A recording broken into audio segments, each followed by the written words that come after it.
I mean, just wow. If you watched sports over this past weekend, you know what I'm talking about. And we have a lot to talk about today on The Extra Point. It all starts right now.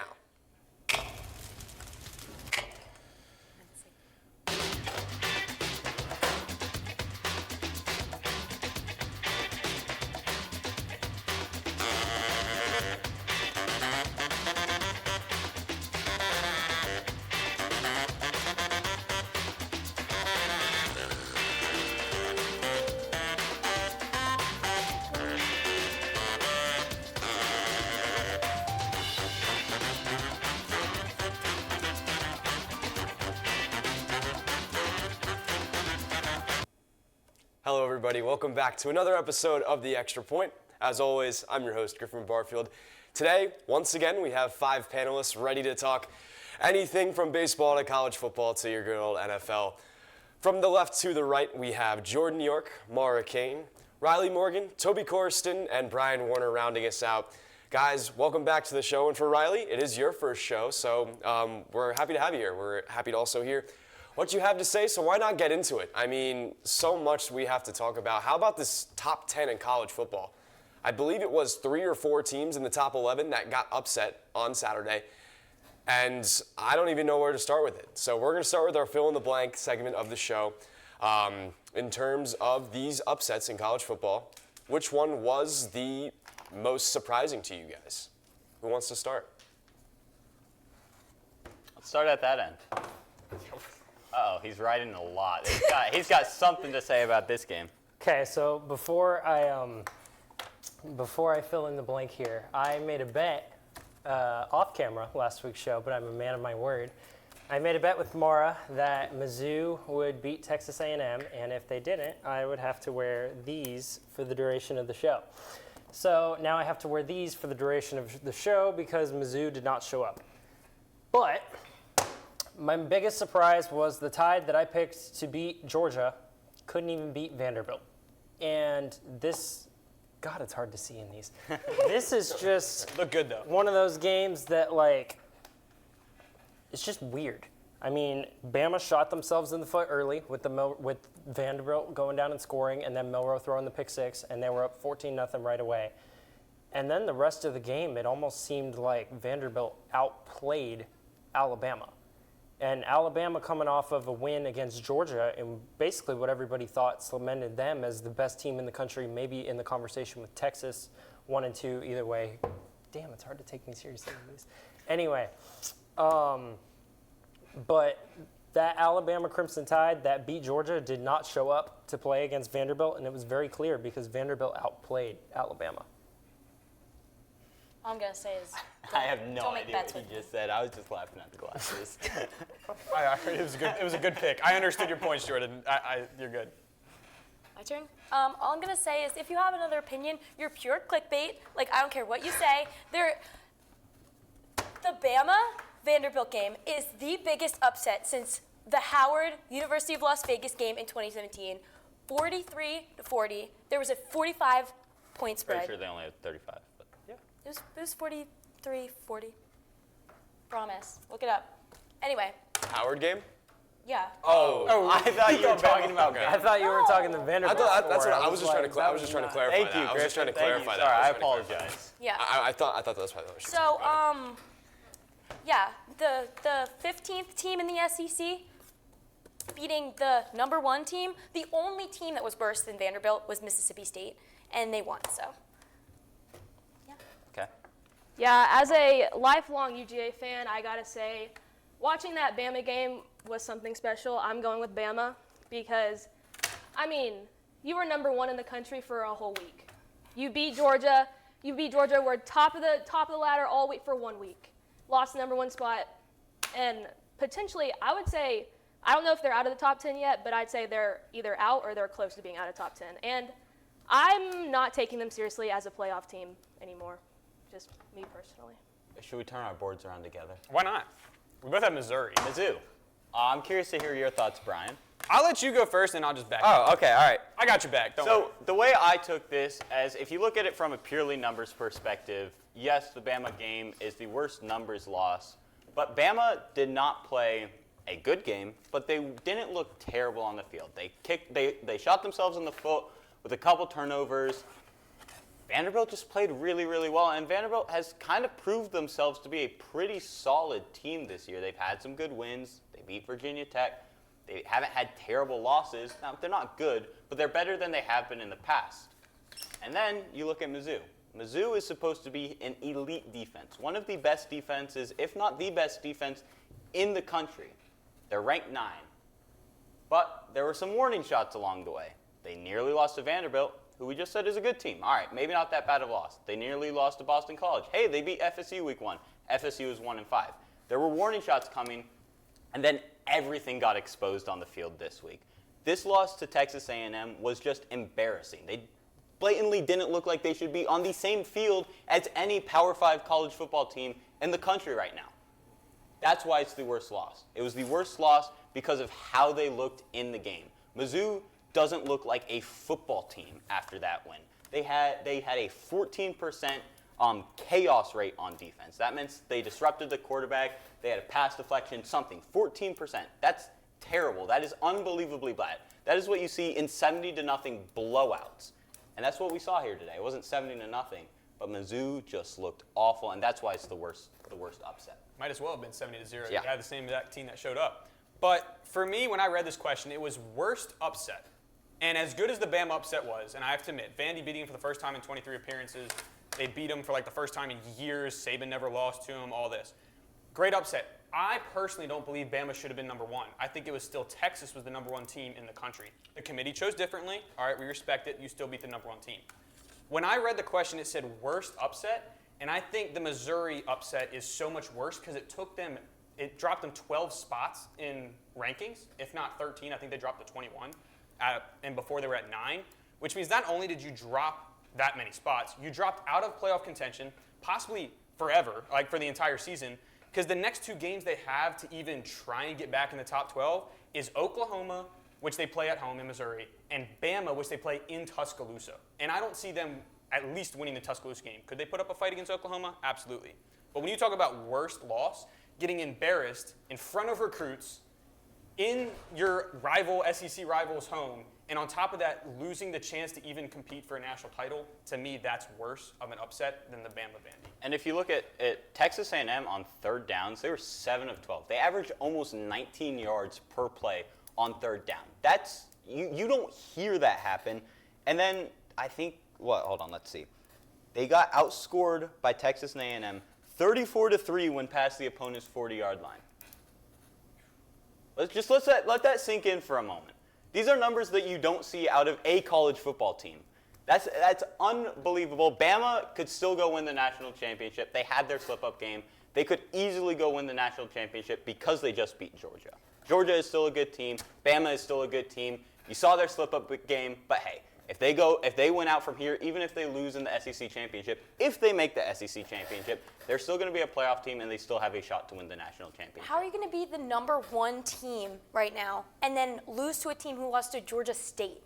Because that happens. It's college football. There's more parity than ever. Here's the thing about that, though, is the past 10 years, if you look at the SEC, there's been one dominant team. Whether it's been Alabama or Georgia, there's been somebody who's head and shoulders above the rest of that conference.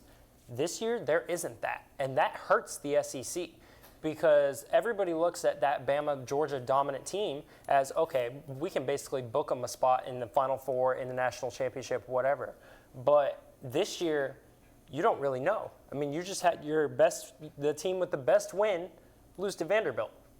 And you have Mizzou almost lose to Vanderbilt, beat them in double overtime, but then they go get whacked by Texas A&M. And then you have Texas, who everybody's looking at as the best team in the country. They haven't played anybody yet. If we're being completely honest, they have not played SEC ball yet. They played Mississippi State. That was their one game. Mississippi State, as Mara mentioned, is the worst team in the SEC. So I feel like this loss hurts the conference. It doesn't necessarily hurt Bama. It hurts the SEC as a whole. Yeah, last thing on this, I would agree way more with that point. I think the best thing for Bama going forward is to miss the SEC championship game because if they're a one-loss team, if they're 10-1, they're absolutely making the college football playoffs. The committee won't leave them out, and then you can see if they can go on a run. I do feel like we got to give a shout out to Arkansas, though. Last-minute touchdown, ends up winning it. That was a pretty bad upset for Tennessee, especially Tennessee, who's what? Were they ranked 4th, I believe? Yeah. And they're looking at playoff contention, and now all of a sudden you give up a touchdown at the end, and they dropped to 8, I believe. Yeah, maybe I think. 9. So they're still in playoffs, but that was another really bad loss, especially in the SEC, where the top 3 dogs right now are Texas A&M with a 3-0 record, Texas with a 1-0 record, and then LSU with a 1-0 record. So it's gonna be tough, but I liked all the upsets. It was a fun week of college. You just got to go in there and see teams that never won before win, and it was just cool. So. Yeah, I think there really is not a wrong answer with this one. I think in terms of Missouri, this was a team that had those college football playoff aspirations, and then they just had their dreams completely crushed by Texas A&M and Kyle Field. But for Bama, I mean, I do agree with all of y'all's points. I mean, I think even with the loss, Bama still has, a 70% chance to make the college football playoff. I think there was something on ESPN about it after the game. But I think no matter what for Bama, I think they'll be completely okay. I know that you still have a couple games down the line, but I think that you'll be completely okay. And I think that a lot of these teams are going to bounce back. We'll move really quickly from college football to the MLB. Obviously, the MLB playoffs are going on right now. We're in the divisional series currently. And about games 2 and 3 in the AL and the NL. But for you guys, has there been a surprising team for you guys? Or if not surprising, who has been the best team playing baseball right now in the MLB playoffs? They were surprising last year. Well, this team wasn't. The Diamondbacks, who were the long shot, were surprising last year, who made it all the way to the World Series. Last week, I picked Detroit to win the World Series. They are still in. They beat what felt like the Kings of October as of late in Houston and swept them. I mean, they didn't even need that Game 3. They swept them. Yes, they just got smacked by Cleveland in that first game, but it's Game 1. You know what happens. But just the fact they're in, my pick has a chance to hit. I don't watch very much baseball. Go Tigers! I have the Mets. I mean, they beat the Brewers first round, so that ruined my bracket. But other than that, they beat the Phillies, and then the second game, the Phillies came back at the end. It was like the most wild 2 innings I've ever watched. So, It was one game. yeah, the whole game. So yeah, I'm a Braves fan, so it really hurts me to say this. I'm saying the Mets as well because, I mean, if you're watching this, they are on an insane run right now. They've done this in Game 3 of the wild card. They did this in Game 1 of the divisional, Game 2 last night. They play all 9 innings, all 27 outs. You cannot let your guard down with this team. There is nothing more exhausting than having to play a team for 27 consecutive outs. You cannot give up. Is that surprising? I'm pretty sure every MLB game has 27 outs in it. That's not surprising. If you're a Braves fan, though, shouldn't you be picking the Padres? No. Most surprising team, the Mets are surprising me right now by how they're playing. I think everyone's going to be surprised by this pick. I have the Yankees, I guess. I don't think anything's been that surprising this October. Mets are one of the hottest teams in the National League. They won their series. You see the Padres. They might be the hottest team in baseball right now. They won their series. You see the Royals. They came into this season pretty hot. They won their series, and the Tigers are the hottest team in baseball right now. They won their series. For my bracket, it's been all chalk. And you know what? The Yankees haven't choked yet. They won their first game. Who knew? They could beat the curse, maybe. There hasn't been a lot of surprises yet in the MLB postseason. I think we've seen this go as expected. The MLB postseason is a toss-up. It's the hottest team. It's not the best team like the NBA playoffs, where generally the best teams end up winning. The MLB is just whatever team is the hottest coming into October wins the series. And so far, that's what happens until we see one of these powerhouse teams, Dodgers, Yankees, Phillies. If you see one of them, not Cleveland, not a powerhouse team. Once you see one of them win a series, then you'll be like, all right, hey, maybe it won't be all surprises this year, but until then, nothing's surprising me in October. That's what's surprising, though, because the Mets went into Philadelphia and they took almost 2. They almost could have taken 2 in Philly. They almost could have, but they didn't. But it's still Miami surprising. almost But the lost. Mets are way hotter than the Phillies right now. Absolutely. The Mets have all the momentum going. That's what doesn't surprise me because that's the only thing the MLB postseason is about. Right now, with the format of how it is, it's just whatever team has the most momentum rolling into October. It's not the best teams throughout the course of a season. I don't know. I was between it because, honestly, I did this work when I was in one of my classes because I got bored and I had to finish my homework. So I was sitting there looking at the Tigers, Royals, and Mets. All three are obviously in the lower side of it. They were like either ranked 5th or 6th coming into the postseason in their division. And I was looking, and finally when I realized the record, like who the Tigers beat, essentially, is who I looked at. And it was the Astros. And that's why, long story, that's why I chose the Tigers. Tigers are the most surprising team. And if you look at who they beat in 2 games, best of 3, they won 2 straight in Houston against the Astros. The Astros since 2017 have 7 American League Championship Series appearances, 4 World Series appearances, and 2 World Series wins. They are essentially, well, they were a dynasty. They probably still are a dynasty. And for the Tigers to go in there and take 2 straight games in Houston, that's just surprising to me. As a Mariners fan, it doesn't surprise me. I watched a lot of the Houston Astros over the years, and this has been by far their worst team. And then I'm going to go back to my point. The Tigers were rolling. They have the AL Cy Young in Tariq Skubal. He won their game 1. They only had to win 1 more game, and the Houston Astros had not really seen this Tigers bullpen this year, and they went out there and won them the second game. The Astros were bound to lose at some point, and it kind of felt like this was the year just because their talent had dipped. Justin Verlander didn't even make their postseason roster. The surprise was that Framber Valdez didn't pitch a very good game, but he also didn't pitch terribly.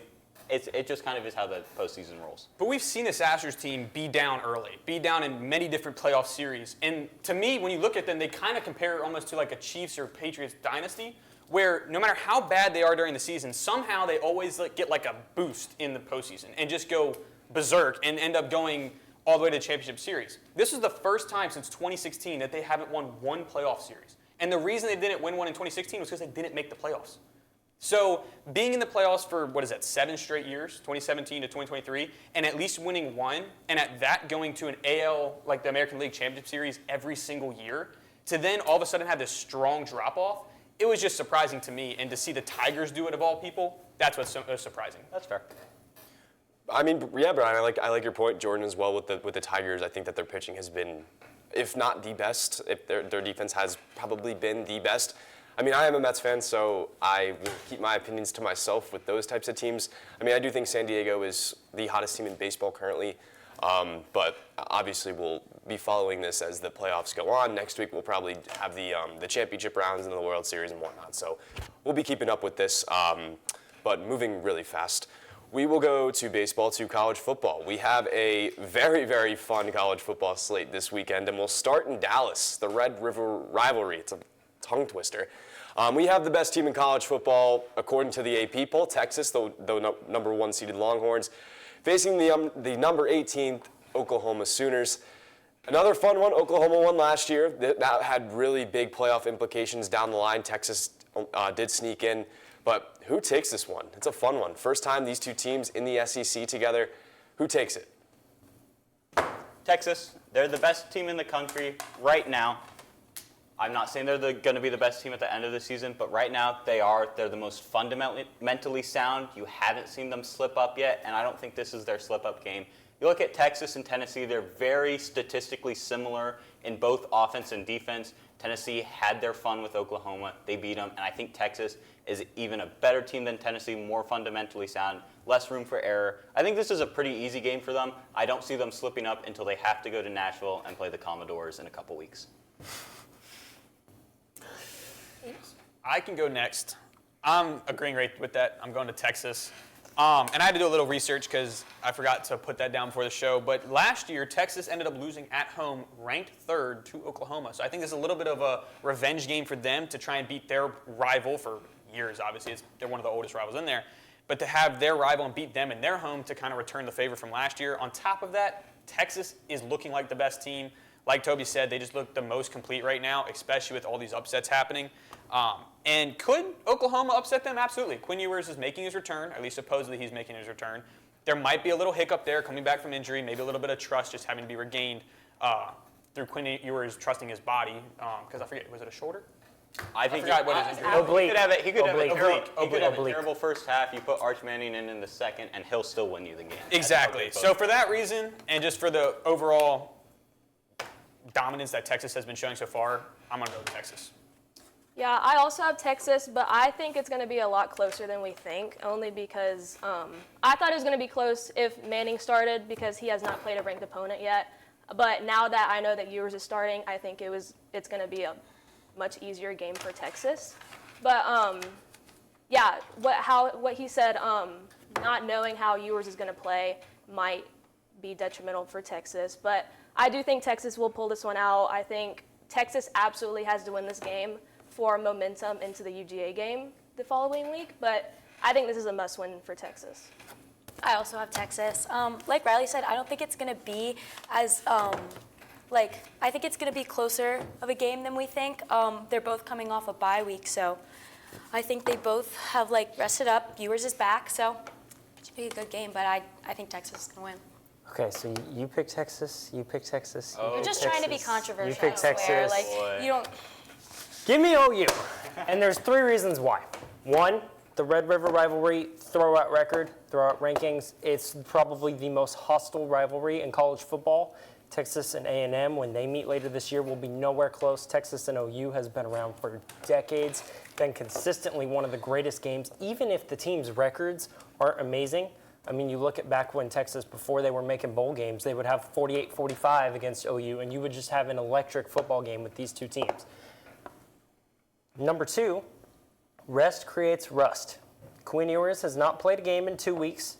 Actually, I think it's technically 3 because they've had their bye. So he has not played in a football game in 3 weeks. Texas is very good. Texas has a more talented roster. Texas has a better coach. Texas should win this game. But if you get in a situation like Bama did against Vanderbilt, where you shoot yourself in the foot early and OU comes out 14-21-0, they may not be able to come back against that. So that's number 2. And number 3, and my favorite one of all, I hate Texas, Boomer Sooner. Can't argue with that. I mean, yeah, you can't really argue with the guy wearing glasses today. It's a fun one. I think, again, like Jordan said, you got to put records aside in these rivalries like this. It does not matter if one team is undefeated and one team is winless. They're going to keep it close, and that's what makes me excited for this game. But moving on, we'll go to the West Coast. We'll go to Los Angeles. The USC Trojans hosting the number 4 Penn State Nittany Lions. Penn State's first home game, I believe, since week 1. Or away game, I believe, since week 1. An interesting one. They have to travel, I believe, 3-4 time zones across the field. USC coming off a loss to Minnesota. Penn State coming off a win to UCLA. So interesting things going on in this game. Penn State favored by 4 points in this game. Do they take it, or will USC win at home? See, I'm sitting here debating it now because I'm going to stick with it. I'm going to stick with what I had. I had Penn State. I really don't have many notes on this. I just don't think USC looked that great last week. I don't think their issues last week are easy enough to fix in 1 week, especially when you're going up against a top team in the nation. Do I believe Penn State's number 4 in the country? No. Do I think they're top 10? Absolutely. And for that reason, I just think it's very tough to try and fix those holes before you're facing this good of a team in Penn State. I am going to disagree with you, and I'm going to take USC because Penn State is, yes, they're number 4 in the country, but every time they get into this spot where they have the national hype, where they've got a high ranking in the AP poll, they find a way to screw it up. And at USC, where we've clearly seen over the last few weeks, teams that have to travel across the country struggle. We watched Miami struggle against Cal. They did pull out that game, but it took them literally 59 minutes of the game to figure out how to pull it out. USC is pissed off. They just lost to Minnesota. They did not have that as an L on their schedule this season.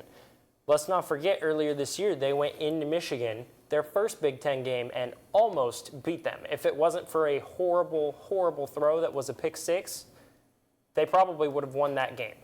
I think Penn State is overhyped. I don't think they've played. Their best game they've played is Illinois, and they won 21-7.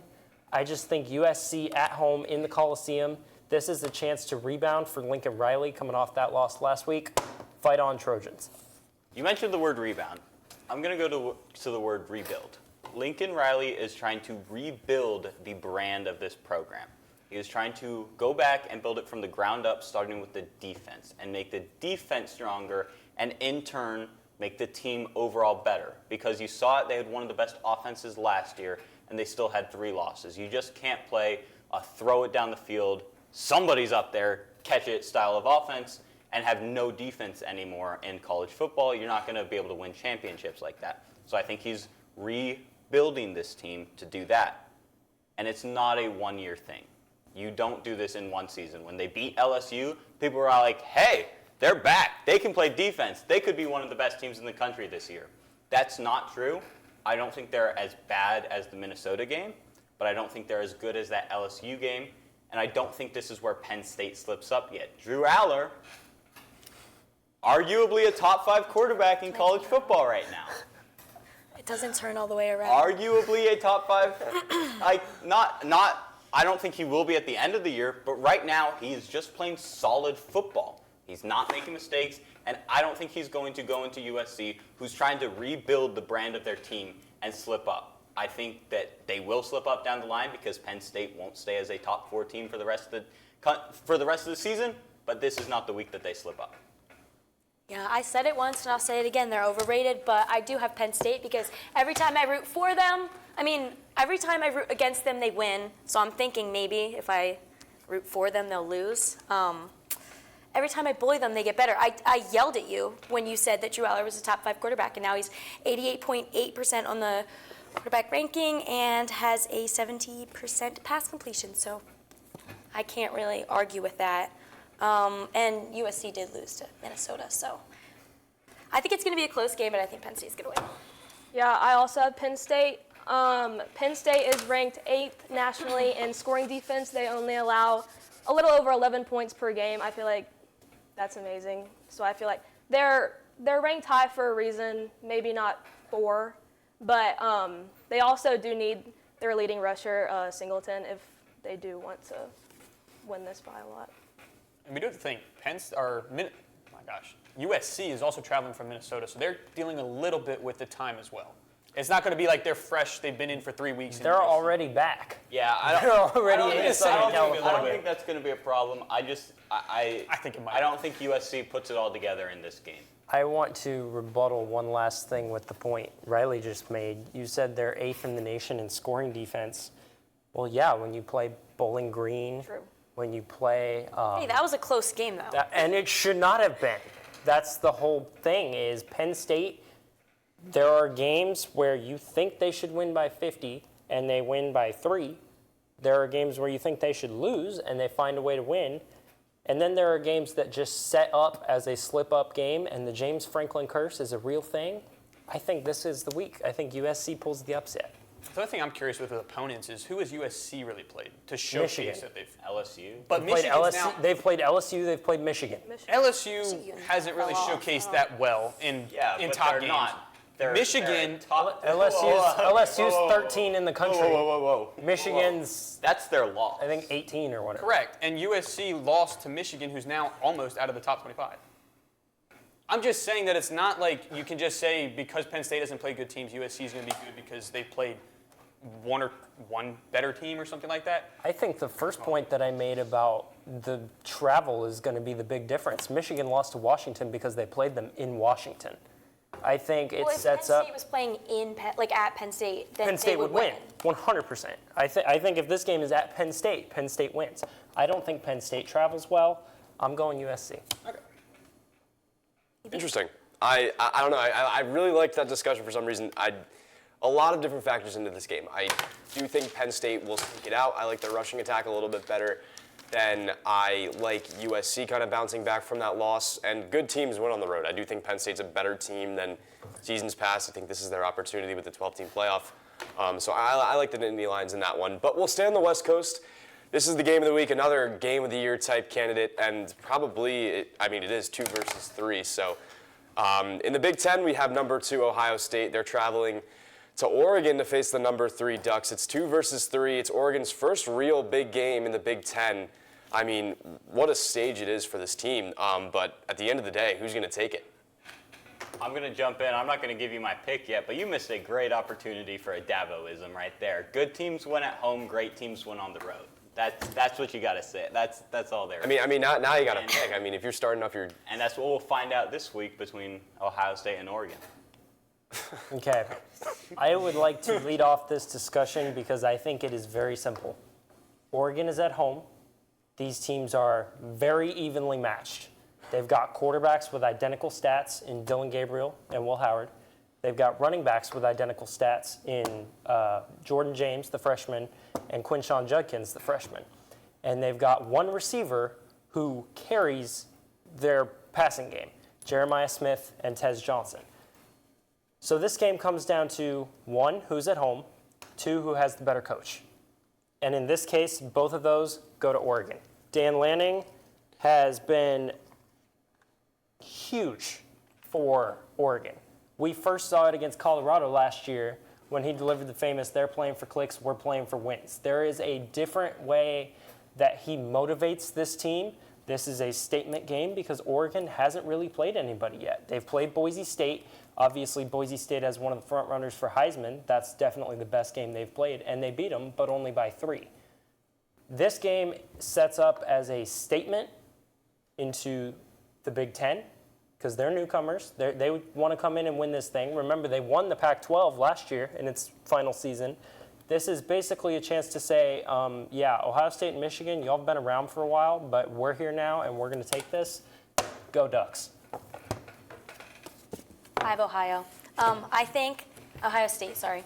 I think that, like you said, both teams are pretty evenly matched up, but, I mean, this is like college game days here. Like, it's second ranked versus the third ranked. Whoever loses could potentially lose their spot in playoffs. Both teams are 5-0. I think it comes down to, I don't know, whoever wants it more, pretty much. I think that it doesn't matter that they're in Oregon. I think Ohio State still has this, and I think that Will Howard and Jeremiah Smith have Oregon. Yeah, I also have Ohio State. Ohio State has played mediocre competition, but they've absolutely blown them out each time. Oregon, I think they're a very messy team. They have a lot of trouble with turnovers. They have trouble with penalties. Last game, what was it? Gabriel had 2 interceptions before he could throw a touchdown. Yeah, they bounced back from that, but that's just very messy. They can't do that against Ohio State. If they clean up, they're a mess. If they clean up, then they have a chance, but I think Ohio State takes this. You want me to go first? I'm going to join right with them. I'm going to say Ohio State. I just think I trust Ohio State's defense a little bit more than Oregon's, and I think I trust their offense a lot more than Oregon's. Oregon's very good. They're very talented. They're very even teams. The consistency has been a lot more favorable to Ohio State than it has to Oregon for me, and for that reason, I have them going in and beating them in Oregon. So I'm curious if you're going to find the flaw in my point right here, Jordan. I'm very curious. Okay. I'm picking Ohio State. On the field means nothing to me. I'm just going to go look at Dan Lanning's record. He is 4-4 against top 25 teams, and only one of those wins has come from outside of a Pac-12 opponent, and that's Boise State, a Mountain West opponent. And it was a scare against them this year. So, my big question going into this game is, are they ready for Power 5 football? Because Pac-12 was Power 5, but not really. Not to the caliber that the Big Ten and the SEC are. Ohio State, the last time they played a team of this caliber was in Dan Lanning's first ever game as the true head coach of Oregon, and that was Georgia, where they got embarrassed on national television 45-3 in the opening game of the season. Now, I'm not saying that that's what this team is going to look like, because that was his first game at Oregon. But I don't think this team is ready for the caliber of team that Ohio State is. I don't think they're ready for the college game day, for all that comes with it. They're not ready for that moment. They haven't played in a game like this ever, especially under Dan Lanning. And I think that this is going to be a great learning experience for them, and they will win games like this in the future. They're just not going to do it in their first one. I think that the flaw in your point there is that Oregon is very used to this. Oregon is one of the top brands in college football, and it's not just because of Phil Nike. It's because they consistently have a good offense, a good defense. Now, they have not been a national title contender since 2014. They've been in that upper echelon with the Penn States of the world, where you're kind of close, but you're not quite there yet. The difference in them and Penn State is that Penn State plays real teams. Okay, and did they play a team that went to the national title game twice last year? That's the only team that they've played. Washington. That's their biggest wins. They beat a ranked UCLA under Dan Lanning, and they beat a ranked Utah. And then they beat Washington once and lost to them 3 times. So that's where I don't think they're ready for a moment against a team like Ohio State. It's just they play a different football than one of these teams. Washington was absolutely and should have been in the national title game last year. They were one of the top 2 teams in college football. But that doesn't mean that Oregon is ready for the brand of college football that Ohio State plays. If you're going to pull up the Dan Lanning record against top 25 teams, allow me to pull up the Ryan Day record against any good team. Because Ohio State, who pretty much lives and dies off of beating Michigan, they haven't done that in like 2,000 days. Ryan Day can't win the big one. He's been on the hot seat for a long time. This isn't Michigan, because he can't win the big one. This isn't Michigan. Right, but it's not just Michigan. He doesn't win big games. He didn't beat Mizzou in the Cotton Bowl last year when everybody thought Ohio State was going to roll them. Did they really care about that game? They didn't really care about it, no. But they've lost to Penn State. Granted, it was a whiteout game. Obviously, Penn State, you would think they'd have a better record in those, but they don't. But Ohio State, when it comes to playing big teams, when it comes to playing national title potential teams, and that's what everybody looked at Oregon as this season. I don't see Oregon as a national title contender in their first year playing these caliber of teams. That's my argument. That's what everybody looked at preseason. What we've seen from Oregon now is a questionable offense at times. At times, they're really good. At times, they're really bad. But guess what? We've also seen that from Ohio State. They haven't been fantastic against the competition they've played. Yes, if you look at the final score, it looks that way. But they've been tied or barely winning at halftime in every one of their games up to this point. They're basically using the Kirby Smart mantra of being a second-half team. And it's working for them because they haven't played anybody with an offense the caliber of the Ducks. This is their slip-up. Ryan Day might not even make it to Michigan if they lose this game. I think Oregon wins it. Done? I'm good. Yeah. Okay. I mean, you can really go either way with this game. It's nearly a coin flip. Why am I saying coin? Anywho, we'll go to our last game. We're going to the SEC. We're going to Baton Rouge. We have the ninth-ranked Ole Miss Rebels. They're going to the other Death Valley to take on the number 13 LSU Tigers coming off of a bye week. Another fun SEC game, which I know this is what we just live for with these in-conference games. Who takes it? I don't have much to say, so I'll just start. I have Ole Miss. All I have to say is LSU led up 33 points to South Carolina. Ole Miss led up 3 to South Carolina. And yeah, Ole Miss lost to Kentucky, but at that time Kentucky was going insane, so you can't really look at that like that. But yeah, I got Ole Miss for that game. I don't play the chain game, but I'm going with Ole Miss as well. I'm looking at Trey Harris, a Biletnikoff front runner right now, one of the best wide receivers in college football, and with you can argue that he's still in the Heisman race and Jackson Dart, and even if he's not, he's still one of the best quarterbacks in college football. And then you're going up against a Kentucky defense that's 93rd in the nation in pass defense. They are terrible. Like LSU, they have a true sophomore and a true freshman. Did I say Kentucky, by the way? Did I just say? Yes, you My fault. My apologies. Had Kentucky. LSU. No, that's okay. They have a true sophomore and a true freshman as their 2 starting corners. I think that Trey Harris is going to absolutely torch this defense, and he could win this game single-handedly. Overall, I would say Ole Miss is still the better team, but I'm looking at that matchup, and I think he's just going to absolutely dominate this game for Ole Miss. Yeah, I don't have a whole lot to say. I'm not going to lie. I spent 30 minutes looking at what? Thank God. I was worried games I was going to pick different from you people. I spent 30 minutes looking at the Ole Miss and LSU, like comparing the teams, and I couldn't come up with anything. The only thing I have is that this is LSU's only home game in October, and I think that they have to win. So that's all I have. I think I'm going to pick LSU, but I've actually got a few reasons why. Brian Kelly, he struggles about as much as Ryan Day does winning big games. This, for LSU, is a big game because they are not going to win the SEC. No one's even talking about them in that picture. They already have a loss to USC. If they have 2 losses, considering the plethora of other teams that are going to either have one or potentially none, they're probably out of the playoff if they lose this game.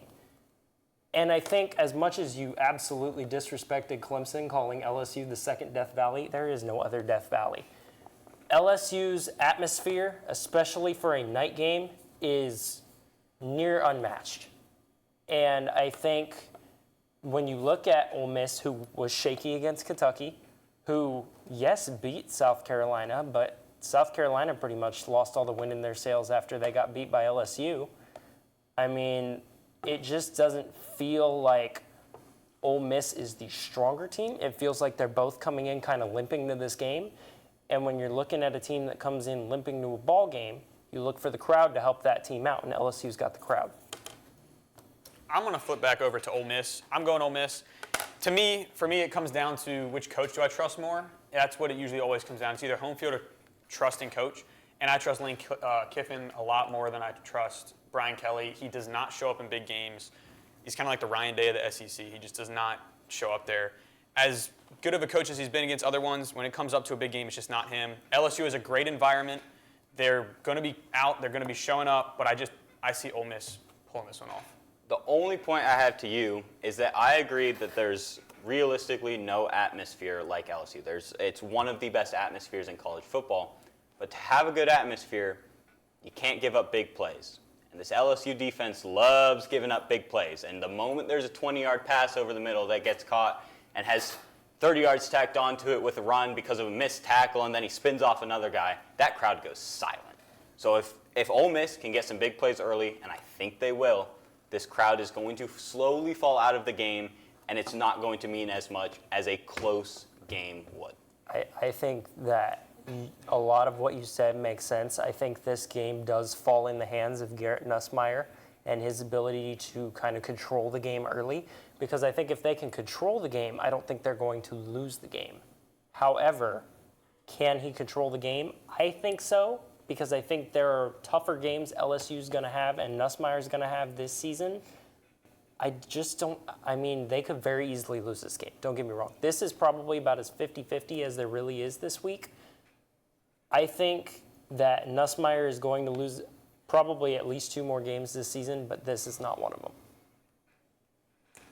Again, yeah, I think it's a toss-up. And Jordan, to your point, I should have probably put air quotations in terms of Death Valley. I do agree that there is only one Death Valley. But I digress. I do think that this is going to be a very, very fun game and a very exciting game to kind of round out this whole college football slate. But moving from Saturday nights to Sundays, let's talk NFL. And I'm going to give you guys a challenge. I really liked doing it last week, where each panelist could only give a sentence for the reason why they picked their respective teams. So we only have 2 games for NFL today. We have the 4-1 Washington Commanders. Yes, 4-1. They're traveling to Baltimore to take on Brian's 3-2 Ravens. Guys, one sentence for why you like this team to win on Sunday. Who you got? Ravens, rushing attack of Lamar and King Henry is too much, especially against a god-awful run defense. That was a long sentence. I have 3-win streak. We're hot, so not we, but that's Okay. I have Ravens. Commanders are 22nd in opponent rushing yards per game, and Ravens have Lamar Jackson. Ravens. Lamar outshoots Daniels. No, I'm joking. I'm going Ravens. I do not want to round this out. But what else can I say? Ravens run. That's it. They just run, and that's better. I mean, don't worry, I got you guys. I do have Washington winning this game, although it is an NFC East game. I'm a Giants fan, not the best. But anywho, I do think that Jaden Daniels is going to be the Offensive Rookie of the Year when it's all said and done this season. Anywho, let's move on really quickly. We got the Dallas Cowboys. We got Jordan's team this time. They are hosting the 3-1 Detroit Lions, coming off of the bye, coming off of a win. Another fun one, especially in the NFC, potentially a NFC playoff game down the line. I'm going to knock on wood there so I don't jinx any of these teams. Again, one sentence, who you got in this game? Dallas, Detroit. Can I get just like 3 to explain mine? no. No. I'll let you go last, though. Okay. I got Lions for a very similar reason to the Ravens. Time of clock, like managing the clock, is all very important. And if you have a better running game, you can manage the clock better. plus they can score points on 70-yard touchdowns with Jameson Williams. Lions, the Cowboys beat the Giants and the Steelers by a combined 8 points. Lions, Cowboys do not have Brandon Cooks and possibly not Micah Parsons. Lions, Jared Goff was last year's NFC Offensive Player of the Week. I did not pick Dallas last week, and they won. I'm picking the Lions. Barely. I think I have Detroit, so I don't know if that's good luck for you, Jordan, but that's a fun game. I do like. I expect Tom Brady to be on the call for that game, so that should be a fun one. But anyway, that is going to do it for today's episode of The Extra Point. Thank you so much for watching. If you've made it this far, I know that we've gotten a lot of views more than we generally do over the last few weeks, so we really appreciate that. As always, special thank you to Tigervision, Zach and Connor in the booth. Love you guys. But keep liking, keep commenting, keep subscribing, and we'll be back next week with another episode of The Extra Point. We'll see you then.